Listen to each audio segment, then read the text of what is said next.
हमारे लिए आभूषणों का मतलब है आभूषण सदा के लिए। मुरझाए चेहरे भी खिल जाते हैं जब आप खजनी वाले गौरी शंकर प्रसाद सर्राफ एंड संतोष कुमार ज्वेलर्स के यहाँ आते हैं, जो हैं सोने एवं चांदी के होलसेल एवं फुटकर विक्रेता, गोपी गली, घंटाघर, गोरखपुर। कॉन्टैक्ट 9956562120। नमस्कार, मैं आपकी संचालिका, आपकी होस्ट आज के इस कार्यक्रम में उपस्थित हूँ। आपके अपने चैनल 90 FM लाउड स्पीकर बजाओ बजाओ जरा झूम के बजाओ। और आज नई धुन बजाने के लिए नए तरानों के साथ, नई बातचीत के साथ, और हमारे बीच वीरेंद्र मिश्र दीपक जी, जो कि बहुत अच्छे गीतकार हैं और जनवादी लेखक संघ और प्रगतिशील लेखक संघ से जुड़े हुए हैं और लगभग 31 वर्षों से साहित्य की सेवा और मीडिया जगत में अपना योगदान दे रहे हैं। तो आज हम जानेंगे कि हिंदी की जो ये अनवरत यात्रा उनकी कैसी रही, कौन से वो लेख थी, कौन सी वो रचनाएं थी जिन्होंने उनको गोरखपुर में ही नहीं लोगों के बीच चर्चित कर दिया। तो हम जो है जुड़ते हैं और दो पंक्तियों से स्वागत करती हूँ आपका कि निज भाषा उन्नति है सब धर्मों के मूल। भारतेंदु जी की ये जो है पंक्तियाँ हैं, मैं जो है साझा कर रही हूँ कि निज भाषा उन्नति है सब धर्मों के मूल और बिन निज भाषा ज्ञान के मिटे नहीं के सूल। तो मैं आदरणीय से जानना चाहूँगी कि ये जो पंक्तियाँ हैं भारतेंदु जी की, जो कि उस युग में कही गई, कि आज के युग में ये कहाँ तक सार्थक हैं? ऐसा है कि भारतेंदु जी का जो युग था, सही मामले में अगर देखा जाए तो उसी समय से लेकर के, खास करके उस समय से ही जो है हिंदी का विकास हुआ जी। और हिंदी खड़ी बोली का विकास हुआ। हिंदी तो पहले थी ही। अब मैं उन सब चीज़ों के बीच में थोड़ा सा मैं आप लोगों को थोड़ा गहराई में ले जाना चाहता हूँ कि दरअसल जो है हिंदी की जो विकास यात्रा है जी जी, वह जो है कुछ यूँ है कि तुर्की की वर्णमाला में, जैसे अपने वहाँ वर्णमाला है, तो तुर्की की वर्णमाला में स है ही नहीं। अच्छा। स की जगह वहाँ ह का इस्तेमाल करते हैं। जी जी। तो उस ज़माने में अफ़गानिस्तान तक भारत की सीमा थी। भारत, अखंड भारत जिसको कहते हैं, वो अफ़गानिस्तान तक था। तो तुर्की से होकर के अफ़गानिस्तान होते हुए और इधर के इलाके में जो लोग भी आते थे, और ख़ास करके तुर्की निवासी अगर होते थे, तो बीच में सिंधु नदी जो थी उसको पार कर पाना जो है बड़ा दुरूह होता था उनके लिए। तो तुर्की के लोगों ने उस नदी का नाम हिंदू कर दिया। जो सिंधु नदी है हमारे वहाँ पाकिस्तान में है, पहले हमारे ही यहाँ थी, उस सिंधु नदी का नाम लोगों ने जो है हिंदू नदी कर दिया और हिंदू कहने लगे उसको। और हिंदू कहाँ है? तो वो हिंदू हथान में है, हिंदू हथान में है। यहाँ की भाषा को, चाहे वो जो भी भाषा रही हो, अपने वहाँ तो भाषाओं और बोलियों का पूरा जो है भंडार रहा है। आज भी जो है तमाम बोलियाँ हैं जो भाषा के रूप में जो है तब्दील हो गई हैं और भाषा के रूप में अपना रोल अदा कर रही हैं। तो उस ज़माने में जितनी भी भाषाएं थीं हमारे इस हिंदुस्तानी सरजमी पे, उसको उन लोगों ने हिंदू हथानी कहा। यहाँ के लोगों को हिंदू हथानी कहा और यहाँ के लोगों को उन्हीं सबों ने नाम दिया हिंदू। जो लोग थे सिंधु से हिंदू, हाँ, सिंधु से यहाँ के रहने वाले हिंदू हथानी और बाद में हिंदू हो गए। और हिंदू हथानी से किन लोगों ने ये नाम दिया, क्या आप मुझे इतिहास में ले चलेंगे? हेरिया और डेरिया नाम के। अच्छा, हेरिया और डेरिया नाम के तुर्की के जो दो लुटेरे आए थे, लुटेरे आक्रमणकारी थे, उन सबों ने ही जो है इसका नामकरण किया हिंदू हथानी, हिंदू और हिंदू हथान। तो हिंदू हथानी से हिंदवी और हिंदवी के बाद फिर हिंदी। लेकिन जब जो है भारतेंदु हरिश्चंद्र जी भाषा की बात कर रहे थे, भाषा को विकसित करने का अनथक प्रयास कर रहे थे, उनके जैसे लोग जो हैं लगे हुए थे कि किस तरह से जो है हिंदी को यानी मुकम्मल तरीके से खड़ा किया जाए, एक साहित्य का साहित्यिक भाषा का दर्जा उसको मिले और सर्वमान्य भाषा का दर्जा मिले, उस दौर में दो तरह के लोग जो हैं अपने देश में काम कर रहे थे। एक वह थे जो यह चाहते थे कि जो है हिंदी की भाषा, जो हिंदी बने, हमारी जो भाषा बने, उसमें उर्दू के शब्द ज़्यादा हों। जी, अच्छा। उसमें उर्दू के शब्द ज़्यादा हों। दूसरा वह पक्ष था जो यह चाहता था कि इसमें जो है संस्कृत के शब्द ज़्यादा हों। तो इन दोनों के बीच में जो है काफ़ी जद्दोजहद जो है रही और फिर बाद में जो है हिंदी ने अपना एक खड़ी बोली को अंगीकार करते हुए जो है वो सारी चीज़ें जो है उसने अपना रास्ता तय कर लिया। उसके पहले अगर आप देखेंगी तो अपने यहाँ जो जितना भी गद्य लेखन हुआ है, खास करके हिंदी भाषा में, वह गद्य लेखन ब्रज में हुआ है जी, अवधि में हुआ है। और मेरा मानना यह है कि कोई भी भाषा, भले ही उसमें जो है कविता का भंडार भरा हुआ हो, काव्य साहित्य उसका चाहे जितना मजबूत हो, लेकिन जब तक गद्य नहीं लिखा जाएगा तब तक वो भाषा मुकम्मल नहीं होती है। तो हिंदी खड़ी बोली ने आ करके जब हिंदी खड़ी बोली आई, उसके बाद हमारे तमाम लेखक आए।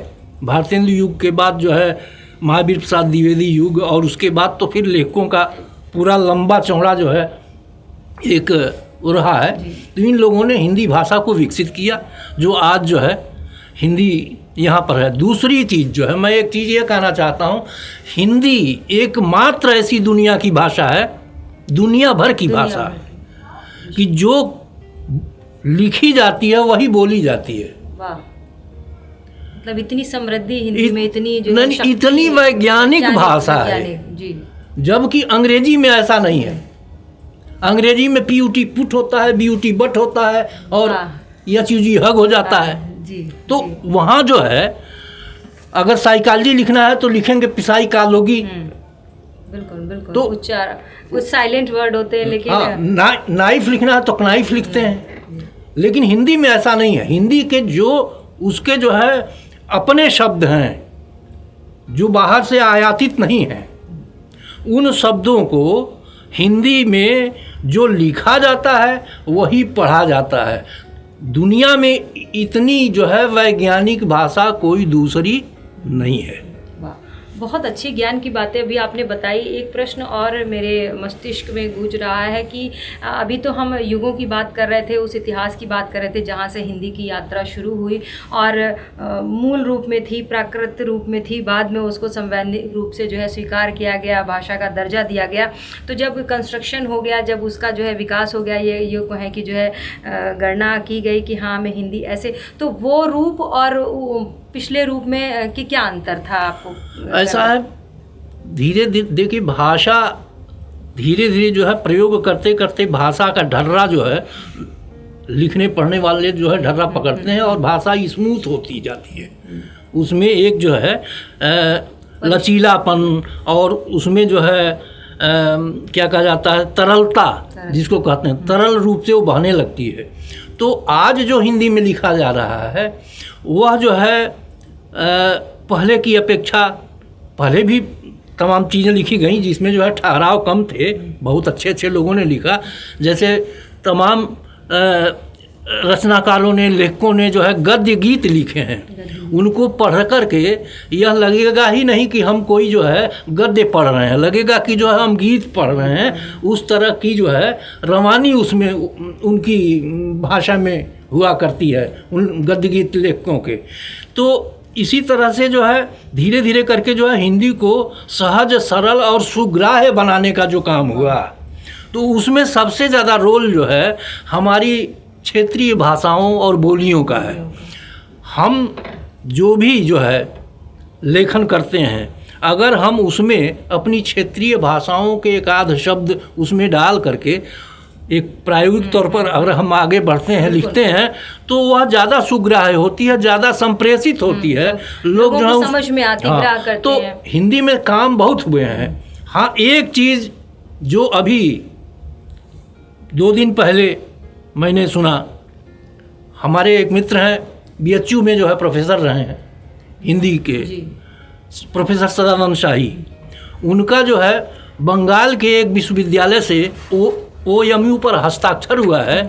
वहाँ बंगला में नजरुल इस्लाम एक बहुत बड़े कवि हुआ करते थे बंगला के। तो नजरुल इस्लाम जब भारत का बंटवारा होता है, पाकिस्तान होता है और फिर बाकी तो पूर्वी पाकिस्तान और पश्चिमी पाकिस्तान, फिर बाद में बांग्लादेश बनता है इंदिरा जी के ज़माने में। तो जब बांग्लादेश बनाया जाता है तो नजरुल इस्लाम को वहाँ राष्ट्र कवि का दर्जा दिया जाता है। वो आपके बंगाल के ही थे। तो नजरुल इस्लाम की कविताओं को हिंदी में, कविताओं का हिंदी में अनुवाद हो रहा है। वाह। कराने की जो योजना हो रही है, इससे जो है हिंदी भाषा का साहित्य और ज़्यादा मजबूत होगा और हिंदी में इस तरह का काम होना चाहिए। यह सबसे बड़ा दुर्भाग्य है कि आज तक जो है अनुवाद का काम जल्दी नहीं हो पाया है। इतने भारी भरकम विश्वविद्यालयों में जो है अध्यापक और बाकी सारे लोग हैं जो हिंदी की रोटी खाते हैं, लेकिन कभी भी उन लोगों ने जो है इस तरफ ध्यान नहीं दिया। आप उठा करके देखिए, हम भाई हिंदी एक ऐसी भाषा है जिसका जो है पूरे देश में ही नहीं पूरी दुनिया में कहीं कोई विरोध नहीं है। अभी बराक ओबामा जब अमेरिका के राष्ट्रपति थे तो उन्होंने जो है अपने एक संबोधन में अमेरिकियों को संबोधित कर रहे थे, उन्होंने अपने संबोधन में यह कहा था कि जो बाज़ार प्रणाली आई है उस बाज़ार प्रणाली में निश्चित रूप से आने वाले समय में सबसे ज़्यादा रोजगार वहीं पैदा होगा जहां का बाज़ार मजबूत होगा।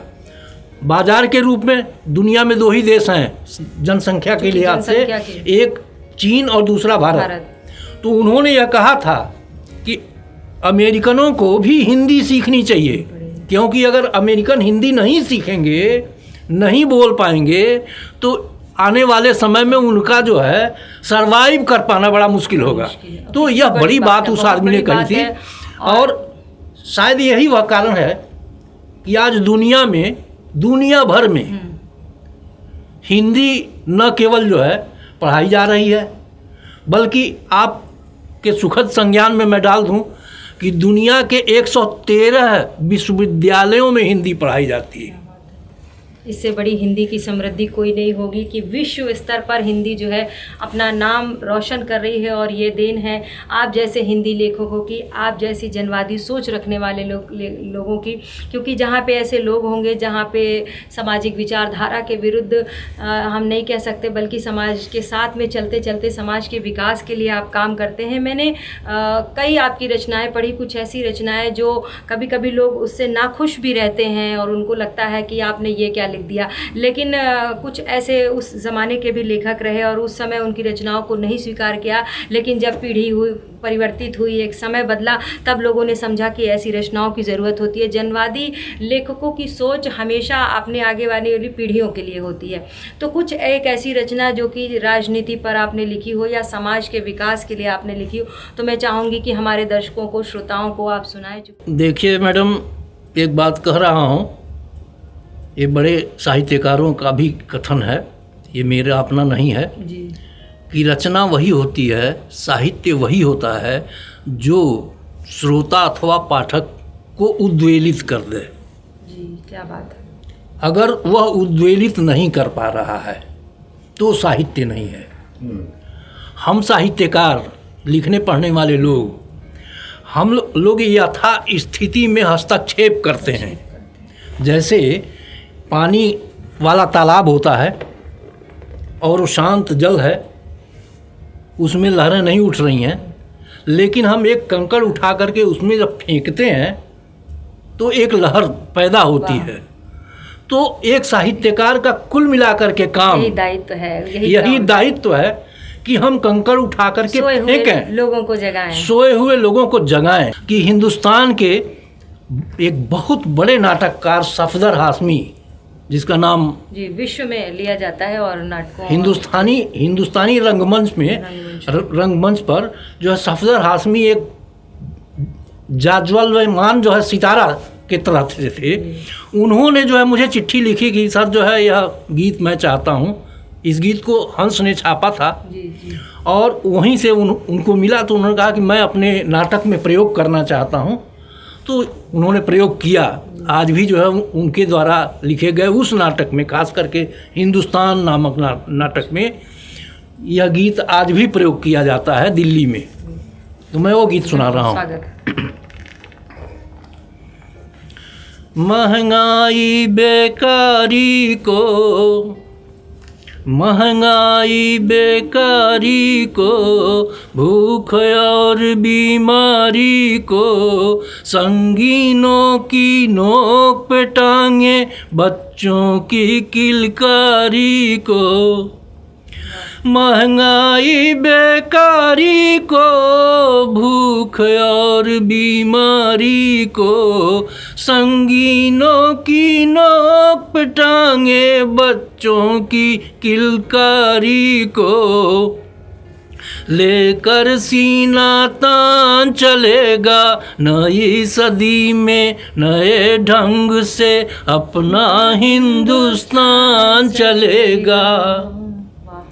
बन देखें, पेट काटती इच्छा लेकर, पेट काटती इच्छा लेकर, ठोकर खाती शिक्षा लेकर। पेट काटती इच्छा लेकर, ठोकर खाती शिक्षा लेकर। हाथों में डिग्री के झोले, दया धर्म की भिक्षा लेकर। माथे पर पगड़ी कर्जों की, माथे पर पगड़ी कर्जों की, भारत देश महान चलेगा नई सदी में, नए ढंग से अपना हिंदुस्तान चलेगा। एक बंद देखें, व्यंग्य है इसमें, एक व्यंग्य गीत ही है ये, कि कंप्यूटर रोटी गढ़ देगा, कंप्यूटर रोटी गढ़ देगा, कंप्यूटर रोटी गढ़ देगा, भूख गरीबी सब हर लेगा। कंप्यूटर रोटी गढ़ देगा, भूख गरीबी सब हर लेगा। यंत्र मानवी संस्कृति देकर खुशियों से झोली भर देगा।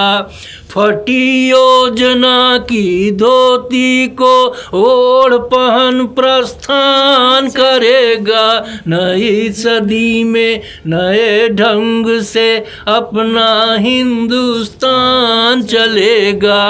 आखिरी बंद है, वर्तमान का हाथ काट कर, वर्तमान का हाथ काट कर, आश्वासन की आस बांट कर।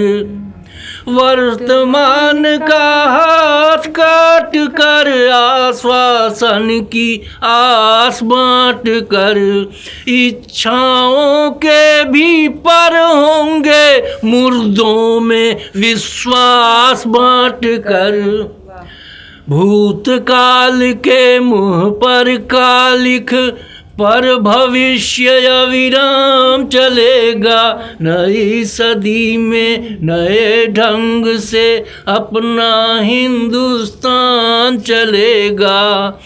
महंगाई बेकारी को, भूख और बीमारी को, संगीनों की नोक पे टांगे बच्चों की किलकारी को।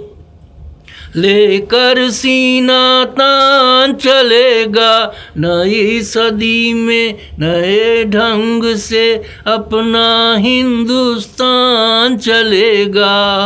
तो चलते चलते बस हिंदी के सम्मान में दो पंक्तियाँ दूंगी कि मेरा गुरूर है हिंदी तभी तो मशहूर है हिंदी। हर भारतीयों को अपनी भाषा पे गुरूर होना चाहिए कि मेरा गुरूर है हिंदी तभी तो मशहूर है हिंदी।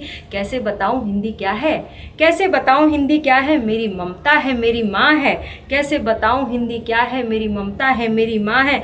हाँ, मेरा अभिमान है हिंदी, मेरा सम्मान है हिंदी, और शब्द वर्णों का विधान है, जग में महान है हिंदी। भाषा में घास श्वास है हिंदी, प्राणों की सांस है हिंदी।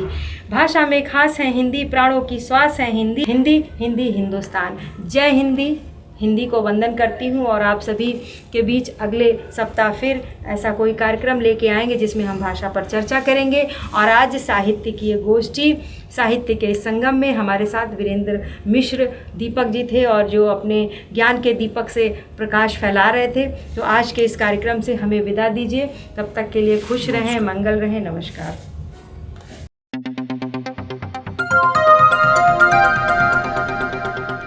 बजाओ जरा झूम के बजाओ, बजाओ बजाओ जरा झूम के बजाओ।